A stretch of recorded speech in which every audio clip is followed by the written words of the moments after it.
All right, I am back again to read the Hope Chest, pages 230 through 235. We get introduced to a few more, real people. I think they're both suffragists, if I remember right. This one on the left that's signing a very important a very important piece of legislation. His name is Governor Roberts, and he is the governor of Tennessee. And then there's this other chap on the right. This is Governor Cox. He was actually at the time the governor of Ohio, but 1920 was a year that they were voting for president. And Governor Cox, this is August, and the presidential election would be in November, so it's about 2 months before the election. Governor Cox was running for president. So those are two people we get introduced to. Governor Cox actually didn't win the presidential election. He suffered the worst loss in presidential election history. He only got 26% of the votes. But yeah, so those are two people that we're going to read about today. 230. So I'm going to reread the note from Harry T. Burns' mommy, and then we'll go from there. Dear son, hurrah and vote for suffrage. Don't keep them in doubt. I noticed some of the speeches against. They were bitter. I have been watching to see how you stood, but have not noticed anything yet. Don't forget to be a good boy and help Mrs. Cat put the rat in ratification. Your mother. Violet folded the letter hastily and stuffed it back in the envelope. The letter was from Mr. Burns's mother, who sounded less distant than her own mother. She couldn't imagine Mother starting a letter with "Dear Daughter," but then she couldn't imagine Mother writing a letter to her at all. She wondered if Mr. Burns was in the habit of listening to his mother. A lot of people were. She'd better get this letter back to him. He might not even have read it yet. So many letters and telegrams had been stolen over the last few days. If he had gotten it, maybe he needed to read it again to remind him that millions of women needed his vote, and that one of those women was his mother. Violet knew that the Suffs had once considered Mr. Burns persuadable. Maybe it wasn't too late. She wove through the crowds and worked her way back into the house chamber, darting by the sergeant-at-arms and wending her way through the crowds of women and men wearing red and yellow roses. "Mr. Burn!" She looked among the dark mahogany desks. "Mr. Burn!"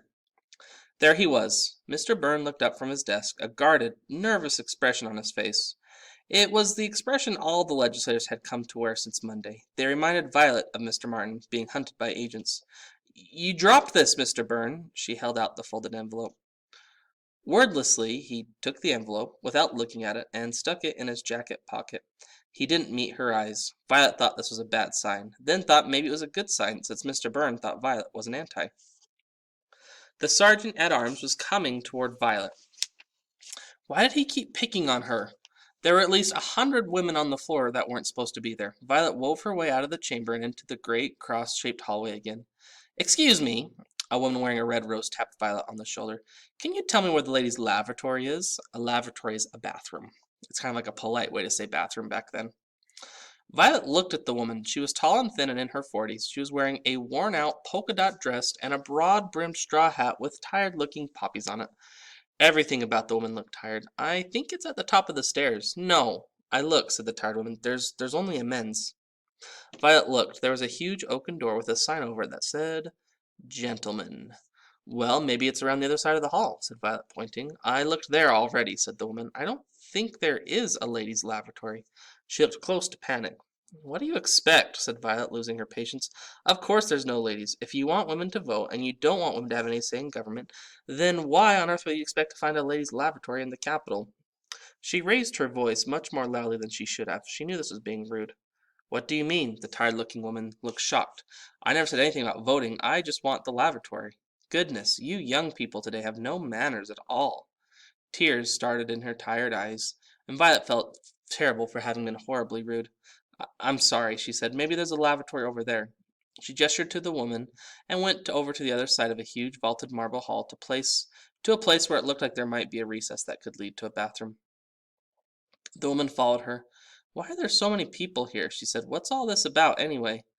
Violet stared at her. "We're here to fight for justice. We're for the right to vote. You're against it." She pointed to the woman's red rose, even though it was very rude to point. The tired woman touched her rose gingerly. "Is that what this means? They just rounded all of us lady workers up at the mill and gave us red roses to wear and brought us here on an omnibus." Violet was too surprised to answer. She opened the door to see what she thought was the ladies' room. It was a broom closet. "Brooks, tell Turner that Governor Cox is on the phone," a man's voice snapped. Violet looked around. They were next to an open office door. She peered in. Two men were standing over a telephone. The man with the receiver in his hand had a stern, thin face with a pointed nose. The other man, Brooks, was round and chubby. They glared at each other. "Get Turner in here now," said the man with the pointed nose. Brooks muttered something about attempts to influence the vote. "Of course it's an attempt to influence his vote. Now get him in here at once. We can't leave a presidential candidate hanging on the phone." Brooks said, "Yes, Governor Roberts," and turned and walked out of the office. The man with the pointed nose, Governor Roberts, looked up and saw Violet. He looked at the yellow rose in her hat. "He's not going to do it. Go get Turner for me, girl." Violet paused on the threshold. She had never spoken to a governor before. She was almost sure you were supposed to curtsy when you did, but she had more important things on her mind. Chloe had said that Governor Roberts was a suffragist. He was the one who had called the special session in Tennessee. But some of the stuff's strongest supporters had changed sides. People seemed to be changing sides every minute. Violet had no intention of helping out the wrong side. "Are you still a suff, Governor?" she asked. "Of course I'm a suff," the governor snapped. "And Governor Cox is a suff. And he's going to be the next president of the United States. And he's right here on the phone, long distance, which is not cheap. And he wants to talk to Turner. Now run, kid." Violet turned and hurried back to the house chamber. She passed the tired-looking woman with the red rose, who was saying in great embarrassment to Brooks, "A place where I could wash my hands?"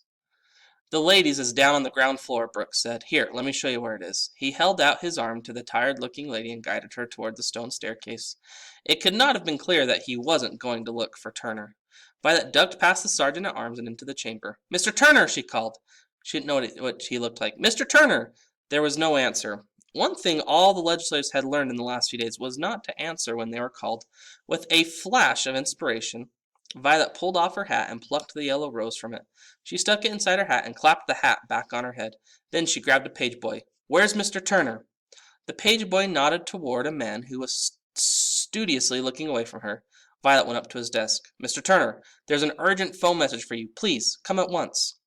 The man looked up sourly. He had heard a lot about urgent phone messages in the last few days. "There really is," said Violet. "I'm not lying. It's from—" She took a deep breath, not sure if this was a mistake or not. "It's from Governor Cox, the presidential candidate." Mr. Turner looked even more sour. "I know who Governor Cox is, miss." Thanks for listening.